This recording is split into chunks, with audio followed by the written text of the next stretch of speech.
Hello sa inyong lahat! Narito na naman si Mami Essie para mag-share na naman sa inyo ng isang masarap na recipe na pwedeng-pwede din po nating iahin sa nalalapit na holiday season, ang 2-in-1 puto cake. Pero bago tayo mag-umpisa, kung kayo ay nasa Facebook, don't forget to follow, like, and share. At kung nasa YouTube naman po, wag lang kalimutang mag-subscribe at pindutin ang bell button para lagi kayong updated sa ating mga bagong video. Ngayon, narito po ang ating mga kakailanganing sangkap. Okay, kaya po 2-in-1 ang tawag po dito sa aking gagawing puto cake kasi po ay dalawang flavor po ito sa isang lutuan. Gagamit po ako ng 3 cups na cake flour, 3/4 cup white sugar, 3 teaspoon baking powder, 2 cups na water. Ito po ay 8 itlog. Ngayon po, ang kinuha ko lang po yung egg white. O iingatan po natin na magkaroon ng kasamang egg yolk para po maganda. Kailangan po malinis na puro egg white. 1 teaspoon vinegar, 1 cup white sugar. Ito po naman yung ating pang-toppings. Ito po yung ating ubi flavor, cheese, at ito pong salted egg.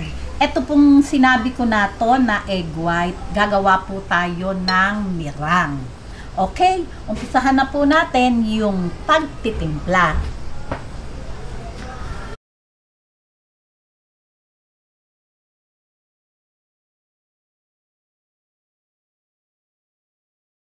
Okay, pagsamasamahin po muna natin itong ating mga dry ingredient. Ayan, nilagay ko na po yung baking powder.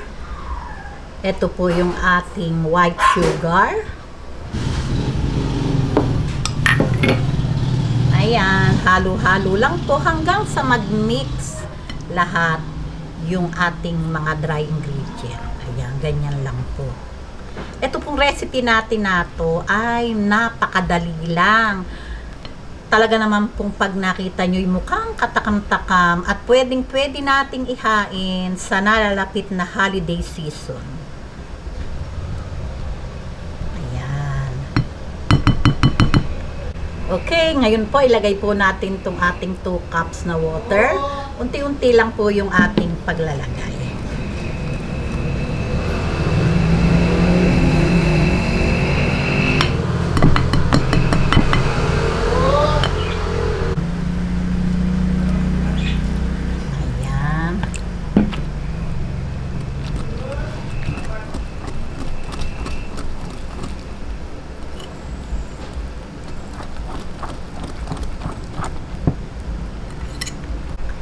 Ayan, ibuhos na po natin lahat. Ayan, atin lang pong i-mix na mabuti o haluing mabuti hanggang sa mawala po yung buo-buo.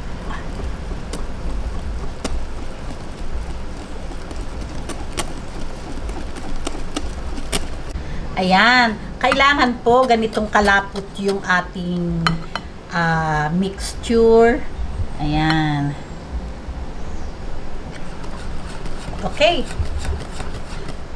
Gagawa na po tayo ng mirang. Okay, ngayon po, ilalagay ko na po itong 1 teaspoon na vinegar kasi po wala akong available na cream of tartar. Pwede naman po ito. Okay. Stir lang po natin. Maya-maya lang po, lalagay na po natin yung sugar ng paunti-unti.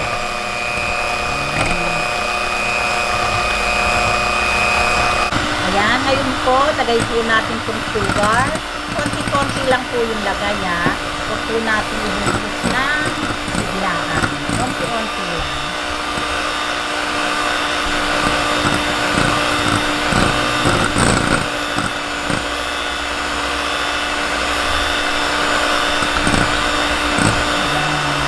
tatlong lagay po yung gawin natin.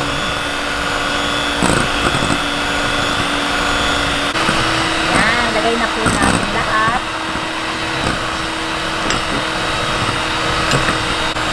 Yan, tuloy lang po natin yung pag-mixer hanggang sa makuha po natin yung medium heat na ating hinahanap. Pakikita ko po sa inyo.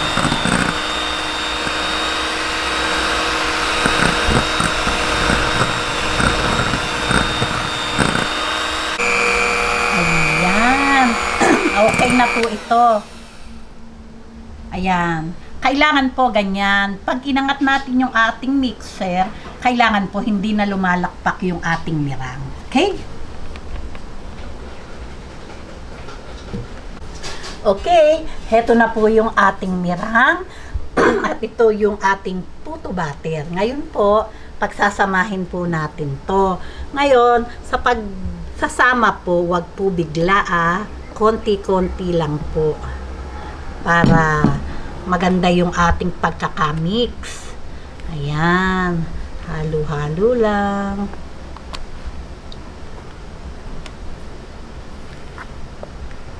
Ayan, kailangan po ganyan. Yung pag po pinagsama natin yung mirang saka yung puto butter, kailangan po talagang magmi-mix sila na talaga pong mix na mix at yung pong ilalim, hahaluin po natin kasi baka puro ibabaw lang yung nahahalo natin. Ngayon, ito pong natitira. Ayan, mga 2 lagay pa po yan.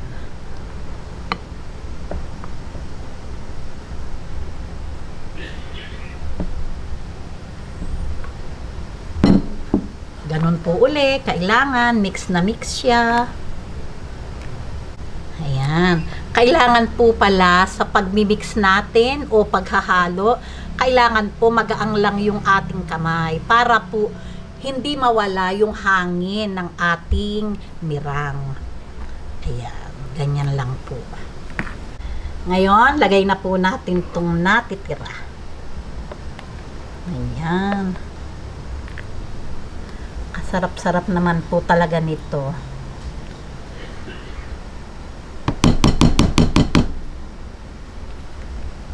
Ayan, ngayon, mix lang po natin ulit, kamukha kanina. Ayan, ganyan lang po. Ayan, okay na po ito. Ngayon po ay, hahatiin po natin itong ating mixture. Ayan o, kaganda. Okay. Ayan, ngayon po itong kalahati, lalagyan po natin ng ube flavor. Ayan. Mix lang po natin.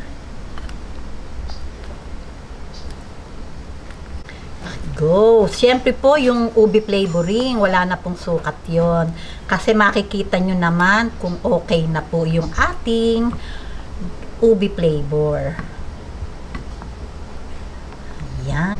Ayan, heto na po, nalagyan na po natin yung isa ng kanyang flavor at ito po naman ay white. Siyempre po, sa pagsasalin po nito, kailangan po meron akong assistant. Dahil para magpantay yung ating pagbubuhos. 3/4 cup. Okay. Go!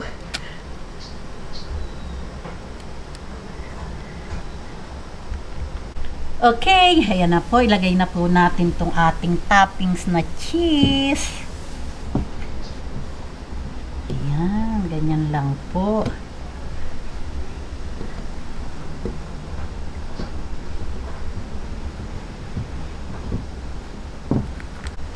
Okay, haba po kami naggagawa nito, nagpapakulo na po ako ng tubig. Siyempre po, masarap, maraming toppings. Okay. Ayan. Ayan. Ngayon po, kumukulo na po itong ating tubig. Lalagay na po natin itong ating gagawing puto cake. Ayan. Takipan na po natin. Ngayon po, ito po ay i-steam natin ng ilang minutes? 20 to 25 minutes. Okay.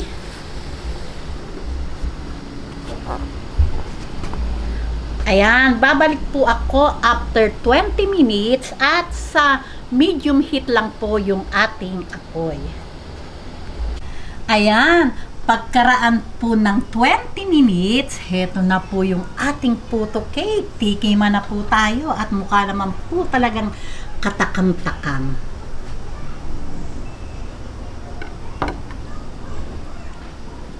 Okay, tingnan na po natin.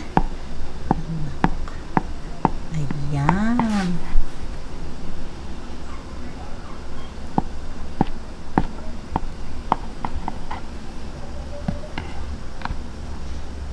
Ayan, tingnan nyo naman. Talaga naman pong napakaganda. Talaga naman po, napakalambot.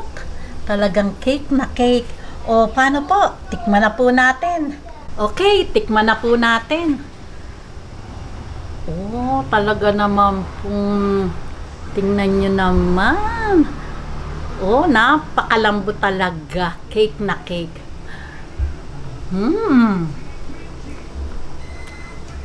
Talaga pong masarap. Talaga pong smooth po talaga. Napakasarap. Yummy, yummy. Ayos na ayos lang po yung tamis. Talagang masarap. Talaga pong flapping-flappy. Hindi po siya dry. Nagmo-moist po talaga. Talaga pong perfect na perfect. Gawin na po natin to at napakadali lang po namang gawin. At isa na naman pong recipe para sa darating na holiday season. O di po ba? O, paano po? Kung nagustuhan nyo ang video na to, huwag lang kalimutang mag-likes and don't forget to share and subscribe.